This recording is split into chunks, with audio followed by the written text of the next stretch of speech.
نوشابہ پشتو ڈراموں کا نامی گرامی چہرہ ہیں۔ وہ سینکڑوں ڈراموں میں کام کر چکی ہیں۔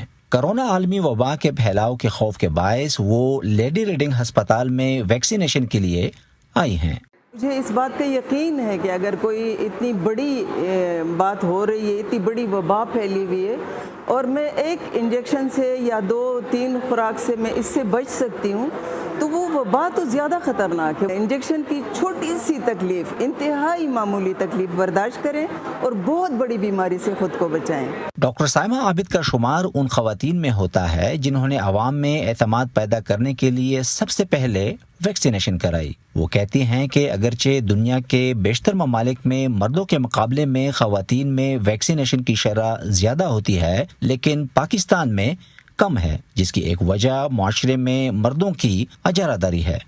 خواتین کی اہمیت سے کوئی انکار نہیں کر سکتا، کیونکہ وہ ماں ہے، بہن ہے، بیٹی ہے، اور اگر وہ ویکسینیٹ ہوتی ہے، وہ پروٹیکٹ ہوتی ہے، تو آپ کی پوری فیملی محفوظ ہوتی ہے اور اس کا پورا اثر جو ہے آپ کے معاشرے پہ نظر آتا ہے۔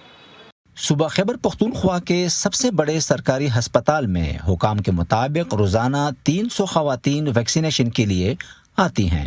حکام کا کہنا ہے کہ آغاز میں انہیں ویکسین کے خلاف منفی پروپیگنڈے کا سامنا تھا، تاہم اب صورتحال بہتر ہے۔ لوگ لگاتے ہیں تو وہ جاتے ہیں، وہ دوسروں کو بتاتے ہیں کہ ہمیں اس سے کافی اچھا رسپانس آ رہا ہے۔ جیسے ویکسین آئی تو میں ڈرتی تھی، میں نے کہا میں باہر نہیں جاتی، مجھے ڈر لگ رہے تھے۔ میرے بچوں نے کہ کوئی بات نہیں ہے، تو دیکھ لے، اگر تجھے اچھا لگا تو لگوا لے۔ پھر میں یہاں پہ آئی، لیڈی ریڈنگ پہ دیکھا، جائزہ لیا، میں نے لوگوں کو دیکھا، میں نے تو بس میں نے کیا میں لگوا لیتی، بس اپنی بیماری کی خاطر کہ میری عمر بہت زیادہ ہے۔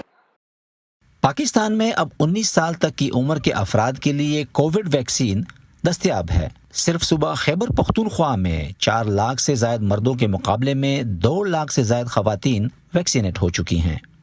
اب تک ملکی آبادی کے بہت ہی تھوڑے حصے نے کووڈ کے خلاف ویکسین لی ہے۔ حکام کا کہنا ہے کہ خواتین میں ویکسین کی شرح بڑھانے کے لیے آگاہی کی کوششوں کو شہروں کے پسماندہ علاقوں اور گاؤں دیہات تک لے جانا ہوگا۔